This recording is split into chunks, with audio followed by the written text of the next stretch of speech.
Saya mencoba untuk melihat siapa saya, apa yang menempel di saya, apa yang saya alami dengan keluarga, dengan tetangga, dengan masyarakat di Madura sana.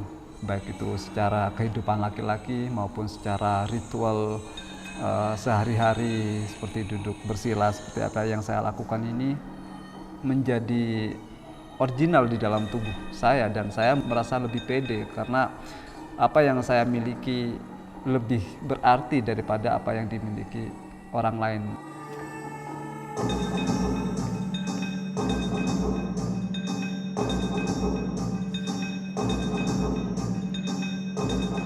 Saya tumbuh di Madura, di dunia santri. Bapak ibu saya pesantren. Pekerjaan saya itu mengaji, ke sekolah, dan ya tentunya bermain ya. Tapi setelah ngobrol dengan kepala sekolah bahwa peluang penari cowok, penari laki-laki itu sangat banyak, sehingga beliau menganjurkan saya untuk masuk ke sentra tasik seni drama tari musik. Yang saya tarikan pertama adalah tari topeng getak, asal dari Pamekasan.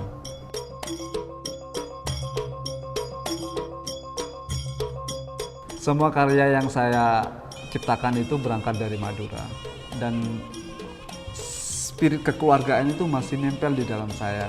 Itu yang membuat saya merasa yakin dan merasa spirit itu ada jika saya melihat Madura. Madura adalah bahasa tubuh saya, bahasa oral saya, dan bahasa kreatif saya.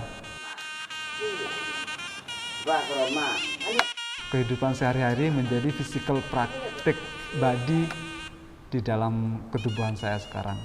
Secara fisik, lari, sepak bola, badminton, dan yoga.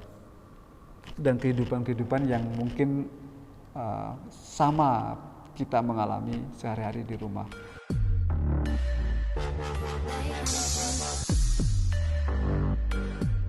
Setiap hari, setiap apa yang saya lakukan itu, saya jadikan itu adalah latihan.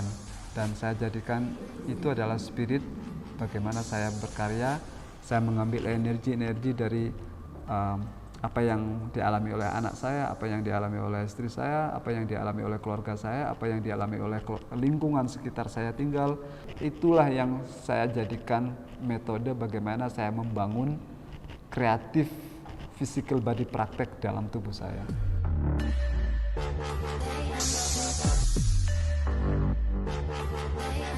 Tahun 2007 saya dipercaya oleh ketua jurusan almarhum Bapak Joko Tutuko untuk mengutus saya untuk ikut workshop waktu itu di Jogja dengan narasumber almarhum Pak Miroto, dan Mas Miroto mengajak saya dan teman-teman itu ke pantai.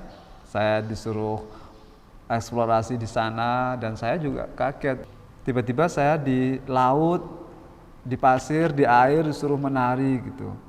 Dan itu pertama saya pengalaman yang ternyata di outdoor juga bisa menari, dan tanpa musik pun juga bisa menari.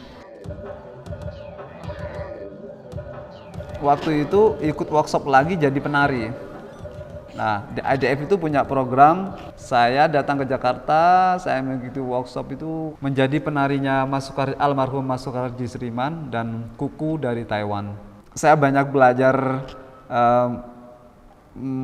tentang ketubuhan Mas Sukarji Sriman, tentang ketubuhan Kuku yang berbeda.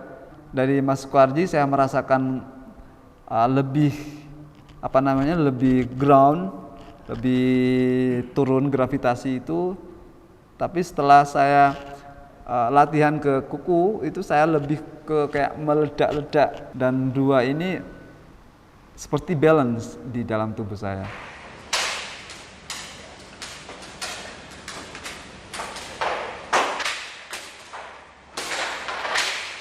Proses Gulur itu tercipta tahun 2013 di saat saya menyelesaikan ujian tugas akhir di Pasca-ISI Solo Surakarta.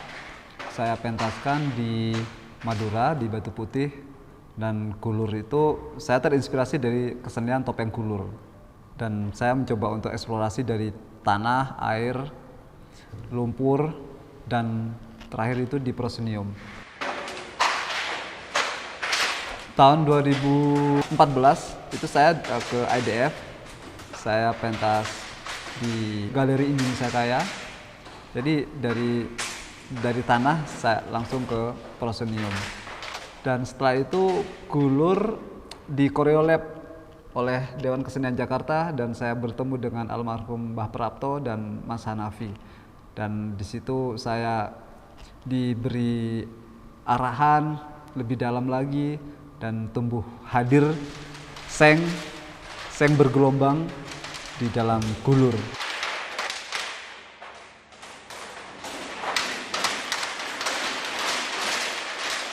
Dari proses gerak sendiri, Gulur itu sebetulnya saya terinspirasi dari anak saya yang sedang lahir. Saya mencoba untuk belajar menggendong, lalu spontan ada mertua saya, awas hati-hati karena anakmu itu tulang belakangnya masih belum kuat.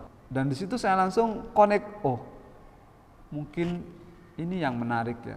Kalau manusia tanpa tulang belakang itu tidak akan bisa berdiri tegap dan dia selalu jatuh gitu. Nah, itu yang saya jadikan sumber motor gerak di dalam Gulur. Gerak tanpa tulang belakang. Jadi berdiri jatuh lagi, berdiri mau tidak ada balance di situ. Dari situ proses itu tidak selamanya ada di dalam panggung. Di kehidupan sehari-hari kita juga bisa melihat fenomena yang bisa ditarik, bisa kita ambil masuk ke dalam apa yang kita kerjakan tentang koreografi itu sendiri.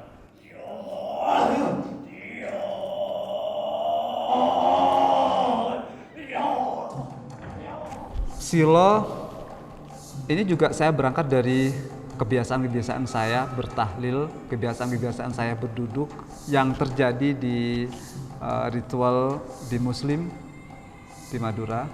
Dan Silo ini yang awalnya dari Solo, Sila, karena Sila itu yang saya menciptakan dan saya yang menarikan sendiri. Lalu di Silo ini penarinya menjadi 6.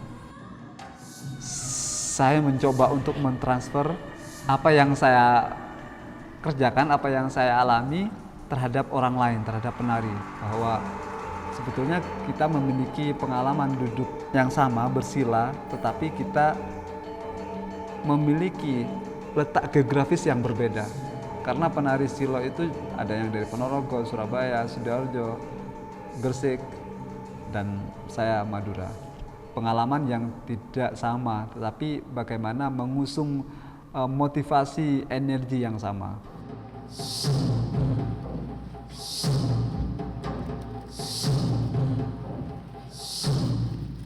Mas Hari Gulur bekerja bersama dengan teman-teman dari Surabaya yang kami berangkat dari minimalis yang sederhana dengan ide-ide yang sederhana, tetapi kami punya spirit membawa ketubuhan yang lebih dalam. Di Sawung Dance Studio itu kebetulan Mas Hari juga merupakan founder dari Sawung Dance Studio. Kita banyak bekerja sebagai kerja studio, laboratorium tari, mengembangkan metode kepenarian, ketubuhan, dan koreografi. Yang kedua, kami berfokus pada karya-karya entertain, yang kemudian kami mendapatkan income supaya kami bisa mendanai karya-karya kami yang lain. Dengan teman-teman ini saya tetap berputar. Apa yang saya dapatkan dari luar, residensi maupun workshop, saya mencoba untuk mentransfer ke mereka. Kita mencoba untuk bekerja bersama, mewujudkan, menciptakan sebuah karya. Koreografi menurut saya itu apa yang terjadi sekarang, dan koreografi itu inovasi. Secara metode tentunya kita memiliki metode yang berbeda-beda, tergantung di mana kita berada, tergantung dengan siapa kita bergaul, dengan siapa kita berbicara. Karena koreografi itu bagaimana kita menata perasaan. membagikan pengalaman energi yang kita miliki, dan kita mencoba untuk menangkap energi apa yang mereka miliki.